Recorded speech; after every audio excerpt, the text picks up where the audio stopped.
Alright, I'm giving this a try again. I am back. Ooh, what is going on, my fellow gentlemen? We are back for UDL Season 3. I don't know if this is going to work, but I'm going to give it a shot. Last season, my Audacity just wouldn't record for a long time, and I couldn't upload these recaps because it would just stop recording my audio midway through, so hopefully that doesn't happen again. But I'm going to try to make this quick. I always say that, but I'm going to have to sacrifice some level of in-depth analysis in that case. So we're going to try to make this quick. I'm going to go over all 3 weeks. Basically what I want to do is once every cycle, like you have your week 1 was Oras, week 2 is Ultra Sun and Ultra Moon, week 3 was Sword and Shield. So after every 3-week cycle, I'll try to show some highlight games for each week. I'm thinking I'll do 2 of each week, so it's not like an hour-long video of me just going over like 9 games. I'll do 6 for this. And like I said, I'll try to do them quicker than usual. So, UDL Season 3 hype. Competition is most stacked it's ever been. The server has just been so much fun. Great community. Really good vibes and everything too. So, shout outs to y'all. You've all been so amazing. Can't speak highly enough of this league. And the games have been hot. Definitely some hacks throughout the 3 weeks, which is unfortunate, but it's going to happen. It's Pokemon. Definitely plenty of great games that have been pretty straightforward and clean. So I'm going to try to show some of the good ones. There definitely have been some good ones that have been more blowouts, but I'm not really going to show too many of those because, at the end of the day, a wash is a wash, and I'd rather show the ones that really highlight the good level of competition we have in the league. So, and that's mostly what you get across the board in a lot of these games. So first up, we got, and because we're only showing 6 games, we're not going to be able to show every single coach in this first video, but we'll definitely make sure that if I am able to do this in my ones to come, we'll feature the people that haven't been featured in this one. So this one we have week 1, TJ versus Almighty Gohan, and TJ had a really good season. Almighty Gohan's a new coach. Gohan definitely had a really rough matchup, but I think he prepped and played really well in this game, as you're going to see. So we're going to get right into it. I'll put this on fast. You got the Shuckle King Blastoise versus Tyranitar. It's Mega Blastoise. Goes for a Scald. Does nothing to a Slowking. Looks like it's a eject button. And the Kecleon comes in on the Raikou. Kecleon is so bulky on the special side. Like, look at this. +1 Raikou. 36 or 38 with a Thunderbolt. It's probably Assault Vest, but still, like, that's crazy. Now, I think TJ kind of messed up here going hard Lopunny. Not that Drain Punch is so obvious, but, like, just that it's definitely kind of a big risk to let Lopunny take that much damage that early. But still, either way, really good play on Gohan's part. Healed up his Kecleon, which is very bulky, so it's definitely going to appreciate that. So, gets the Will-O-Wisp off on the Tyranitar, but TJ brings Dark Pulse, which is really good prep, because you don't want to sleep on T-Tar's special stat, that's for sure. It's got good coverage, and 95 base special is not bad at all. So, especially with Sandship, gotta keep that in mind. When you know you're going to get burned by your opponent, then it can definitely be a nice tech to pack. So he keeps firing off the Dark Pulses, eventually gets the crit, which is kind of a shame because the Sand ended that turn, so he would have survived and got a little more passive recovery than he previously had been, but it happens when you just have to stay in and try to keep recover stalling. So Talonflame is the main thing that makes Gohan's matchup so difficult because he doesn't have a flying resist. And this is Oras Talonflame, so it gets the priority.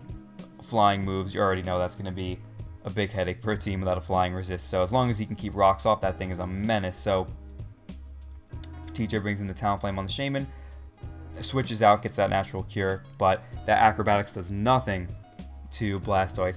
I wonder if it really didn't have an item there, or like if that Blastoise is just super Fizz Def and Acro does very little, or if he just has an item and that's why it does so much. So Scald gonna keep whittling down the Blastoise. Scalds again into the Shaman, and now switches into Talonflame, which was risky, but it turns out he was really bulky, so he's able to take that pretty well and now actually recover it off the Hidden Power Rock that was. So now the Kecleon goes for the Rock Slide into Knockoff, which does a pretty good chunk just due to the Protean ability, but takes the burn, which now here he goes for Drain Punch, which maybe he was over predicting the Lopunny, but unfortunately is going to miss out on the KO there, but I don't think it mattered much because he's still left at a really low amount of HP. As here the Lopunny just knocks him out. And then Healing Wish is back up the Raikou, which is actually going to be really nice for TJ because if he's just able to weaken a couple more things here, Gohan brings in me, the Scarf Nidoking. Actually, never mind, not going to be nice for him because, right, he was Scarf. Just takes him right out. So here he's able to just Swords Dance a couple times, and this just goes to show how good Talon is if you either aren't well enough prepared for it or don't have a good matchup against it because, like, he's got a Scarf or a Nidoking, but it doesn't matter because he's got the priority and he's got the Acro as well, which doesn't give him the recoil, so he's just able to Acro Sweep here, which all of a sudden, Gohan kind of had control of the late game, it seemed like, and a couple Swords Dances, and boom, it just was lights out for Gohan, unfortunately. So week 1, TJ picks up a really big win against Gohan, but both guys have been doing pretty well since then, so shout outs to them, doing really well. So next up we got the most exciting game for week 1. We have the two savages of UDL. We have Caveman 1 and Caveman 2.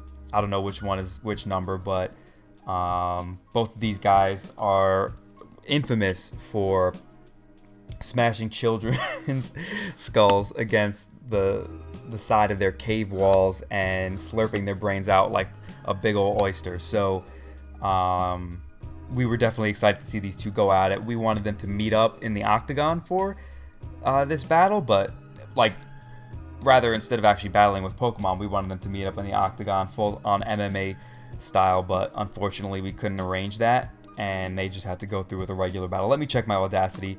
Okay, cool, it's still recording, so we will get right into it. This is also Oras. Illusion has this really cool hyper offensive draft. I really like it, and Nick has got a pretty Nick looking draft, if I do say so myself. So we will get into it, and it's a Nidoking Nidoqueen versus a offensive Mega Venusaur, and Nick maybe thought the Leech Seed was coming. He goes for the taunt. Not a good start for him, but here Illusion goes for another Leaf Storm. Doesn't do much to the Kyurem Black. Goes hard into his Klefki, and I think he shouldn't just be like so lax with his Klefki here, because Klefki is his only check to Air Slash that Nick has. He also doesn't have a flying, well, he does have a flying resist, but it's Bisharp other than Klefki. So his team really struggles against a little bit of context here. His team really struggles against the Air Slash, so losing Klefki that early was definitely rough for Illusion, but he just, I guess, assumed he would switch out with Kyurem versus Klefki. So last season, week 1, these two also played, and it came down to a scenario where Nick needed to hit Focus Blast on Illusion's Hydreigon, and he missed, and it led to Illusion being able to win the game. But now we were in a spot where Illusion needed to hit Focus Blast, misses the first one, then finally hits the second one. Turns out Nick's Chompel, but gets paralyzed, so like Nick just gets totally unlucky there. Classic Illusion. So like it looked like finally he was the one who was gonna get hacked by Focus Blast, but nope, he still ends up on the benefiting side. So takes out the Nidoqueen with the Focus Blast. Here comes the Togekiss, the Menace, as he Air Slashes the baby brains, the Druddigon, and flinches it down. Classic stuff. And then he goes hard into his Landorus, which was just a pretty dangerous play to let this thing take so much damage. As here he clicks Sludge Wave, and he actually was the Scarf on the Landorus here, which is why he wanted to go into it, thinking that he could at least weaken the Togekiss or force it out, as he gets some chip on the Scizor with the Rough Skin Rocky Helmet. Brings in the Landorus again, forces in the Scizor, and goes for Stealth Rocks, getting up those hazards, which is nice until you see the Defog here. But it turns out Illusion's actually got Stealth Rocks on the Infernape too, but he's also Scarf Infernape. So if Nick were to just Defog here, he would have been in a really, really good spot, but he actually just keeps BPing, thinking that, he probably wasn't Choice Scarf, because I guess you don't always think of Scarf Rocks in general, especially on something like Infernape, but that was a good double Stealth Rock bring on Illusion's part. But Nick was literally in the position to just be able to click Defog, but he didn't know that because he doesn't know that he's Scarf. So he just clicks Bullet Punch for some extra damage. The Hydro Pump crit didn't matter, but yeah, the fact that these rocks are up is really bad for Nick. and he would be in a really good spot if he was able to remove those, as gets crit by the HP grasp, but is still able to knock him out. But then here Illusion makes a bad play by staying in and letting Nick get Stealth Rocks up. But I get it. He wanted to catch either the Arcanine or the Togekiss coming in, because that could have been really bad if he just let Togekiss come in for free. So here, the Togekiss gets the flinch on the Venusaur, and things aren't looking too good for Illusion, because he doesn't have anything that could just straight up come in here and easily revenge the Togekiss. Like Sludge Wave, I don't know if it kills from 75. I kind of doubt it if it's a Scarf Lando, which it is. But he E-speeds the Landorus, and now the Infernape comes in. The Infernape is Choice Scarfed. Now Nick E-speeds it again and dies to Life Orb, and we actually saw that the Arcanine was, I mean, he could have been justified maybe, but if he wasn't justified and he was Flash Fire, because we know he wasn't Intimidate, then that was a bad play on Nick's part too, because if he Fire Blasted there, or if he like went for another move there, because knowing that Infernape kind of has to, well, actually no, probably wasn't a bad play on his part, because if Infernape had any kind of poison move, then it just beats the Arcanine and the Togekiss from there. So never mind, E-Speed probably was the best play. Take that back, because if I was just thinking, like, if he's forced to go for a fire move here and that Arcanine is Flash Fire, then he could have just, like, if he had a move that hits Infernape harder than E-Speed, knocked him out, or if he took the fire move and got, like, you know, +1 fire attacks or whatever, boost to his fire attacks, Flare Blitz, even though it's resisted, probably would have knocked out the Infernape from here. So if he was Flash Fire, then maybe just going for something like Flare Blitz or any kind of stronger move versus Infernape might have been the play, like Close Combat. But if he was justified, then definitely not. And also, he doesn't know if he's got Gunk Shot or Poison Jab, so it was a good play. But yeah, crazy how Illusion was able to get it back to this point. He needs to hit this Fire Blast. He's in Blaze range, so it's going to knock out the Togekiss. Crazy how Illusion was able to bring this one back. I thought he was in such a bad spot for most of this game, especially in the second half. But he brought it back and proved that he is the OG official Savage Caveman of UDL. So moving on to week 2, we have Ultra Sun and Ultra Moon. Let me check Audacity real quick. It's still going. So we've got Anti from Smogon. I shouldn't have to mention that he's from Smogon, but like, yeah, he was one of the guys we had joined the league this season, who is a well-known tournament player on Smogon. Very, very good tournament player and builder. So I was really excited to see him in draft, because his building skill set is perfect for it. Going up against Helmy, you all know Helmy. You know how he likes to bring different mons to every game. I mean, this guy's got 8 different mons on one draft. That's crazy. But we know Helmy likes to definitely mix things up with the way he preps, so bring some really cool stuff. But Anti is the same way. He's a really, really creative builder. So I was looking forward to seeing these two go at it, because they'll bring some cool stuff. So let me put it on fast. Helmy just casually lets his Mega Scizor take a Hidden Power Fire. Definitely not, I don't think that was worth the risk personally, but he brings in the Latias, which can just click a Specs Draco and do a lot of damage, because Anti actually doesn't have a Fairy type, so Specs Latias was a good bring. So here, this was a really, really cool turn, because he Fire Punches the Scizor, knocks that out, then brings in the Cloyster, and like, I think this was an offensive Cloyster, I'm not positive, but either way, like, something like a defensive Rocky Helmet Cloyster would be a nice check to Mega Kang, you'd think, right? Because like, it could easily chew up returns, double edges, drain punches, whatever kind of physical move Kang wants to throw at it, and take that major Rocky Helmet chip twice in a row. So yeah, even though Cloyster's not a normal resist, its physical defense is super high, so it would be able to take a couple hits from Kang and maybe get some chip on it. I don't know if he was a Rocky Helmet set or if he was offensive. Like, that Thunder did so much, so I feel like it might have been offensive, but either way, Cloyster's SpDef is so low, so I could be wrong with that. But very good prep on Anti's part. I know Thunder is a risk, but like, maybe even if he was bulky, Thunder would have been able to knock him out in one shot, which was really, really nice. As you can see here, just cleanly knocking out the Cloyster, which was meant to either come in and set up on this or come in and check this. Maybe he wanted to set up some spikes and get some Rocky Helmet chip off. Who knows what he was looking to do, but totally shut down by Anti. Really good prep. As next up, he brings in the Latias, which, like I said, is choice specs, gets more damage on that Jirachi, but is able to U-turn out as he can click another Draco. Unfortunately, he misses. Donphan's the best Pokemon in the world, so it would have, maybe done 10%, but here he goes for the Ice Punch on the Sylveon, and you're thinking, oh, like, Sylveon could probably take a hit. Nope, he's got the Iron Tail, so just straight up, like, what is it?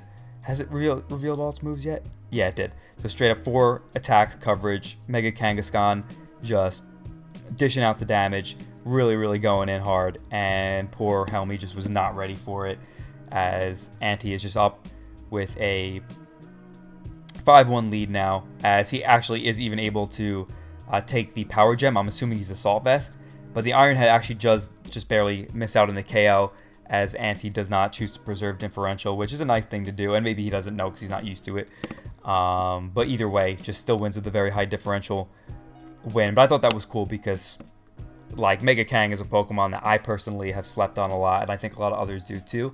So to see Ante come in and definitely wake some people up to the threat that Mega Kang could possess was really, really nice. So good game to Ante there. Helmy brought some good stuff, but just was not ready for that Mega Kang. So moving on to our second Ultra Sun and Ultra Moon game, we had myself versus Blue, and this was like the weirdest matchup ever because he does not have a ground resist or immunity, and I have a Landorus Eye.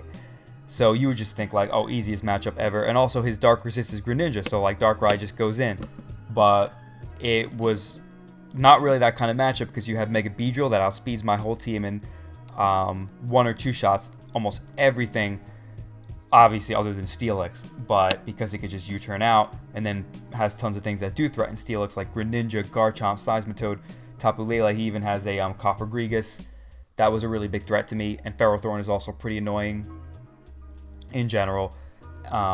It was one of those matchups where even when you could pressure your opponent to hell, they can do the same to you right back. So it was all about positioning, and Blue was totally ready for that kind of game, so it ended up being a really good one. So he leads with his Seismitoad, I lead with my Mesprit.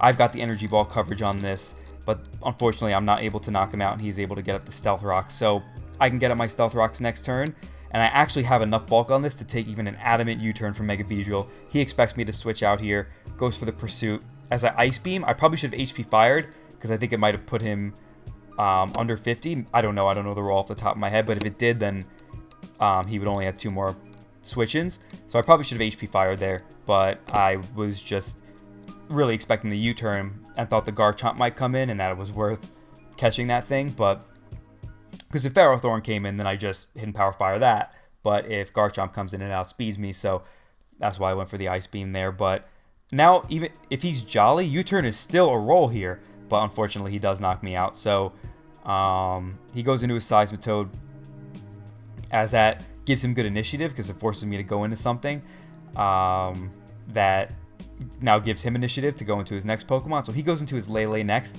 I really wanted to bring Gunk Shot on this Infernape, but I needed this Lele weaken, so I ultimately decided to go with Poison Jab because I knew it could hit it pretty hard, maybe get a 30% poison. Unfortunately, it is not boosted by Iron Fist because then it would have done a lot. But otherwise, there's a good chance he's in range of Gunk Shot, or at least would be a roll for Gunk Shot because I'm not really running a lot of attack investment. But if he's an offensive Lele without much bulk, then he could be in range of Gunk Shot here, but I just was too beta to bring the Gunk Shot. So I go for the Poison Jab here, get a decent little chunk, and he Psychics me. Let me check my Audacity again. We're still going, nice. So here I bring in my Landorus. He really doesn't have good switch-ins to this thing. Obviously, because I outsped with Infernape, he's not Scarf Lele, as I was not Scarf Infernape. So if I'm like Life Orb or Choice Specs Landorus, Choice Specs is actually really viable in this match because he doesn't have a ground immunity, so he'd have to bring Air Balloon to really combat that. So that's why he couldn't switch into something like Ferrothorn that could otherwise take hits from this, because if I'm Choice Specs, then he's just sacking his Ferrothorn, basically. So now he brings in the Ferrothorn, and I'm going to scout the set. I know he can't KO me with a Gyro Ball unless he's like Choice Band or super offensive, but he gets his Leech Seed up. So what I'm going to do is try to play around this a little bit. I go into Hariyama and scout for the Protect, as I can go into my Steelix now, which normally he would think is okay because he could just Leech Seed again. but little does he know that I'm actually packing the taunt on Mega Steelix, a move that people probably wouldn't normally expect on Steelix because it can't even outspeed anything to taunt them. But here I'm just going to go for the Earthquake, get a good little chunk off on his Garchomp, and I wanted to stay in here, kind of. But I actually took off the, I took off the Ice Fang, which I initially had, so I wouldn't have been able to knock him out. As here I could Earth Power again, and now still I'm playing around that Leech Seed. So he goes for Leech Seed again, and I am just trying to make the right plays. I'm expecting him to double Leech Seed again here, so I Earth Power, try to keep this thing low. It's at 30%, now it's in range of Earth Power again, and I probably should have gone Hariyama here, but I chickened out and I went Steelix, making a little bit of a safer play because I really need Hariyama for the Greninja. As I Earthquake here, expecting him to, I don't know what I was expecting him to, just maybe not. Oh, I think I Earthquake there expecting him to try to get initiative to go into something like Garchomp or Greninja on my taunt, but he made a good prediction and makes another good prediction by double Leech Seeding, but unfortunately he misses, which definitely is pretty costly for him, as now I'm just able to Earth Power again, but I don't knock him out, so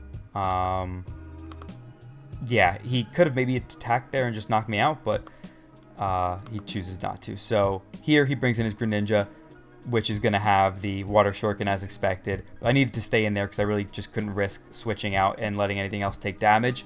So here I go into my Hariyama as he goes into Mega Beedrill, and I'm actually going to click the Ice Punch here because it catches the Garchomp if he switches out.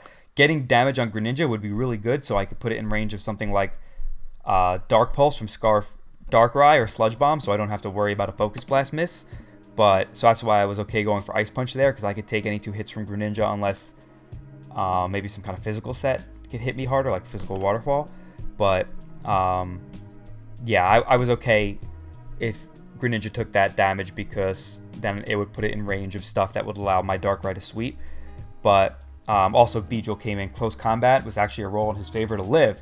So here he goes into his Garchomp. Could have gone into Steelix here, as keeping Hariyama for Greninja would have been really, really nice.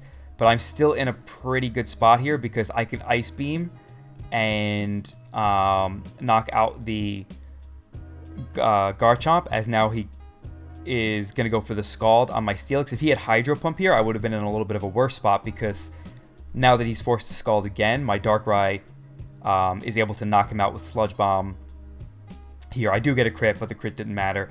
But, yeah, had he not taken that extra 10% from Life Orb, he would have been potentially out of range of Sludge Bomb, and I might have been forced to go for the Focus Blast, especially if I knew he had Hydro Pump, because Hydro Pump in Torrent range would be able to knock me out. Scald in Torrent range could not knock me out. So I pretty much had the game in the bag unless he crit Scald or something. And he had a lot more bulk than I expected, but he didn't, so the Sludge Bomb was in range. Had he switched out into Greninja on my Ice Beam, I still think I would have been okay ultimately. The only thing is that I probably would have had to switch out and lock myself into a Focus Blast. I believe that it was, I can't remember what it was exactly. I might have been able to sweep with Ice Beam, I'm not positive, but yeah, either way, it was an extremely close game and really well played on both sides, and that was a lot of fun. So moving on to week 8. Let's see how my Audacity is doing. We're still hanging in there. So week 8, we have the BBC King versus the Caveman. The BBC King is actually coming into this game at 0-2, and the Caveman is 1-1. So this was interesting because I don't think anyone expected Tony to come in at 0-2 after the first 2 weeks, but it happens. You know, you don't always come out and win every single game or go undefeated in every tournament. Like, that's just kind of how it works. And he's not really the type to be able to like have that kind of stamina every single week where he's just trying super hard. So it's natural, but still caught a lot of people by surprise. So this was going to be a fun one regardless, because these two are just the biggest goofballs in the world, especially with each other. We were watching Pokemon the First movie the other night, and these guys are talking about like drone strikes and eating people's faces off, and just the usual conversation amongst those two. So for this game, it was obviously a lot of banter back and forth before it even started. And I know Tony was looking forward to bringing some cool sets to cheese him, and Illusion probably doing the same. So they brought funny nicknames as well. We'll get right into it. This one is super fast, so it doesn't even matter how fast I go, as Homeless Guy the Nidoking versus Epstein the Zapdos. U-turns out as Tony screams beta and brings in his Garchomp. The Klefki goes for Reflect. Garchomp gets up the Stealth Rocks. Earthquake doesn't do too much behind the Reflect, but the Klefki's still in range. So Illusion thinks he's safe going into Pangoro. That Earthquake does 31, so even if he has Outrage or something, that's not doing anything. But he does not even consider the mixed Garchomp, as the Life Orb Draco just clean knocks him out. Very good prep. Bath Salts Nazi. The Torn comes in as he nasty plots up. It turns out he's Skyplate, but that wouldn't have OHKO'd a Max Spadef Slowking. But he actually crits him the next turn as the Slowking was going for Teleport. But it doesn't matter too much as Ronda Rousey comes in. We finally get to see Ronda versus Illusion. And it's not looking too good for Illusion because he just gets blown away. He didn't expect his Klefki to die. He had Light Screen on it, so he should have sacked something else so he could get the Light Screen up and maybe have a chance to bring this back a little bit. But nope, Boom Burst just slurping these mons. Homeless Guy gets his face eaten. T-Bow's B-Word comes in, is able to knock out the X-Blab with the Scarf V-Create, but then here comes the Scarf Zapdos, as that's actually able to knock out both of these mons. It's so strong, as Tony's able to pick up a quick 14-turn 4-0 victory. This game literally lasted like 2.5 minutes. It was so fast. These guys were making their plays right away, and Illusion just did not have counterplay to that X-Cloud. His only counterplay, he sacked immediately because he doesn't ever do damage calc, so that's on you, buddy. Next up for our final replay, we have a really good one. We have our returning champ Rob Jr. versus newcomer TDK. TDK is one of the GOATs on Smogon of all time. Just like super accomplished on Smogon. Amazing player, amazing builder. Really great to have him in the league, and he's been doing really well so far. He got 2 solid wins in week 1 and 2, bringing some really nice prep, but now he's probably got his most well-established draft format opponent, and it's actually against another fellow good Smogon tournament player in Rob Jr., so that was going to be interesting. He's also our current reigning champ of UDL, and he's coming in at 1-1. He got some unfortunate bad luck against him week 1. I'm not sure if that really changed the outcome necessarily, but week 2 came back with a vengeance, played really, really well in a great game against Sebi, and then got matched up against TDK. So let's see how this one goes. I thought this was a great game. So Rob leads with the Urshifu single, as TDK leads with the Grimmsnarl, goes right for a Spirit Break. Does a decent little chunk to Excadrill, not too much, but he's going to switch out here as Excadrill goes right for the Toxic. That, would catch something like Lando, Slowking, Dragonite as well. So gets up his Stealth Rocks, but that Earthquake does a lot. So turns out he's lefties on the Dragonite. Here comes the Salamence as he goes for the Defog there. And pivots right back into the Excadrill, as he thinks that he's in a good spot here because, he got the Excadrill in on the Grimmsnarl. He can get up his Stealth Rocks, or maybe fire off another Toxic trying to catch something. Even just click Iron Head, get some damage on something. But he probably would have gotten up his Stealth Rocks, is my guess.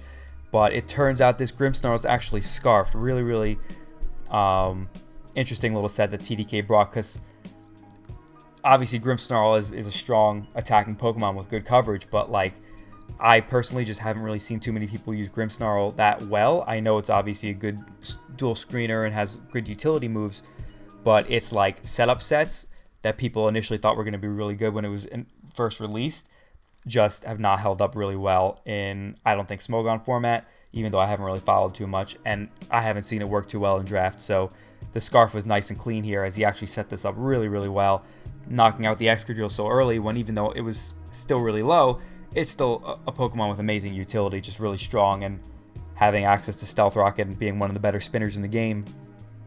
That was a big turn for TDK.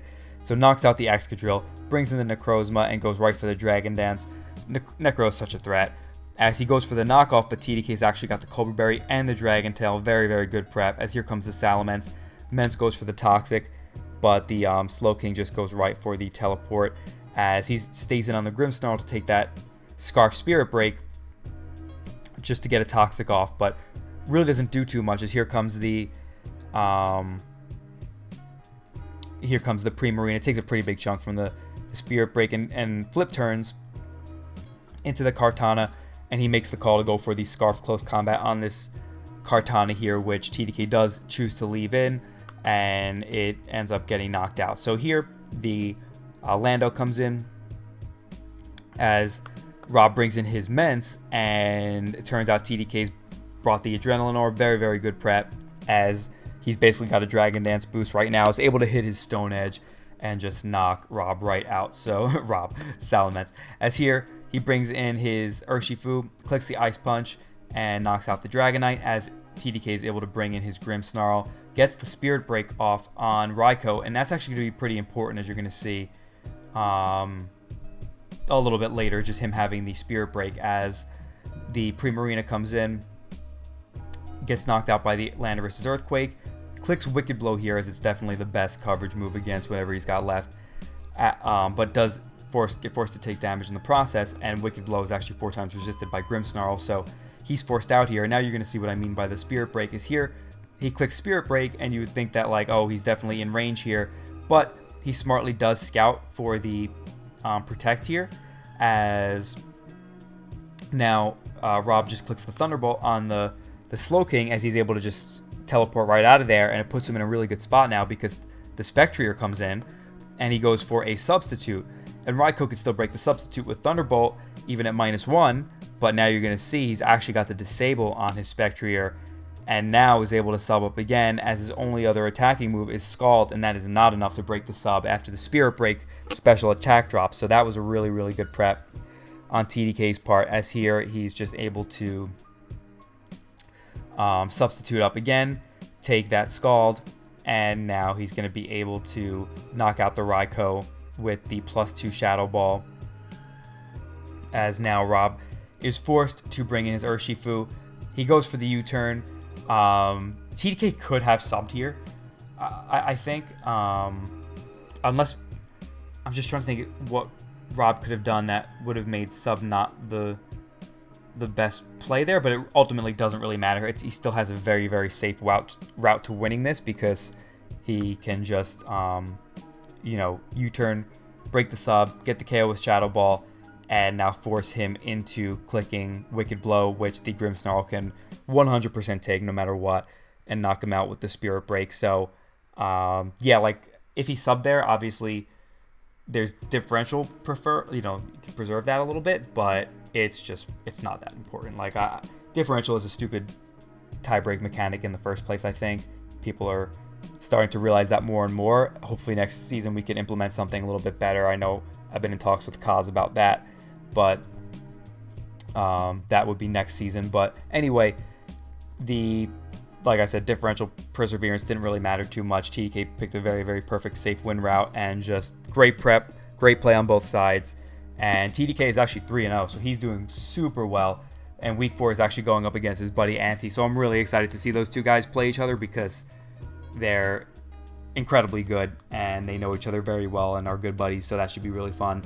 And that's pretty much what we got for these first 3 weeks. Let me just show the, I guess, standings real quick. I'll drag this over, as yeah, we can go over the X conference first.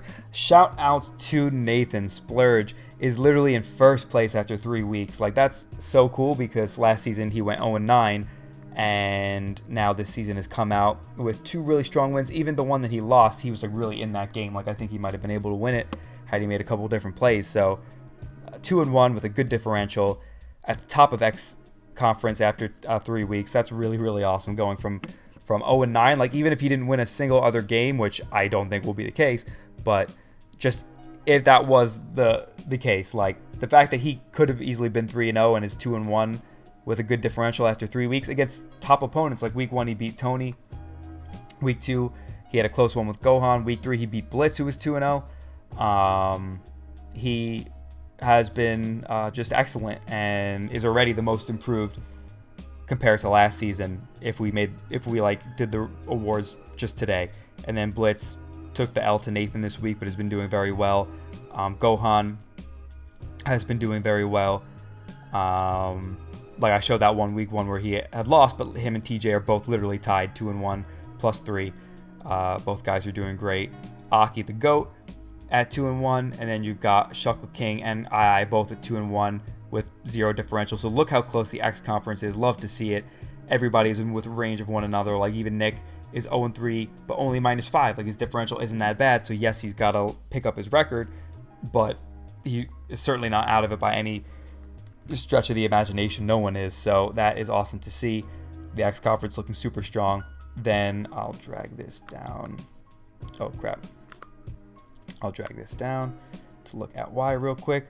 Y is looking pretty solid across the board too. We have a few 3-0 coaches still with myself, TDK, and Hiker Toad. Hiker's been playing great. TDK, like I said, has been playing really, really well.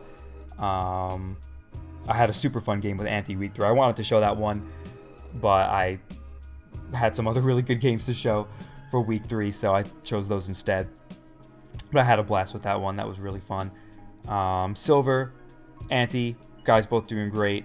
OB had a super big win this week. 2 close games in his first couple games, but then came out and had a really strong win this week. Jake, couple rough weeks. The first 2, he was definitely in those games. The second one definitely should have won, so he should be doing a little bit better than that. But like, he's hanging in there. Had a great win this week, so good for Jake. Rob too, like he's the reigning champ, and he's at 1-2. It just goes to show how tough UDL can be. But still, 1-2 -1, that doesn't mean anything. It really doesn't. So just looking at all these guys, like they're all right in it. Like Ice's differential is kind of tough for 1-2, but he came out and played great this week, and week 2 got really unlucky. So he's doing really well this season too. Definitely don't want anybody to sleep on him. Sebi getting off to a rough start, but he literally went from 0-4 to like 5-4 or 4-5 season 1, and then last season 2 was, I think, struggling a bit and made all the way to the second round of playoffs. So Sebi knows a thing or two about struggling in UDL but coming back. And then we got Helmy at 0-3 -8, but he actually got, I think, kind of hacked out of a win week 1 too. So it's still really close across the board in both conferences, which is really, really exciting. So let's see. Did we last the whole time? Yes, looks like we did. That's awesome. Hope you guys enjoyed this video. I'll definitely do my best to get it out every 3 weeks. And yeah, let's just keep going strong, having fun, having a good time. UDL, GOAT, etc., etc. Everybody, have yourselves a good day, a good week, and take care. I'll see you all in the next one later.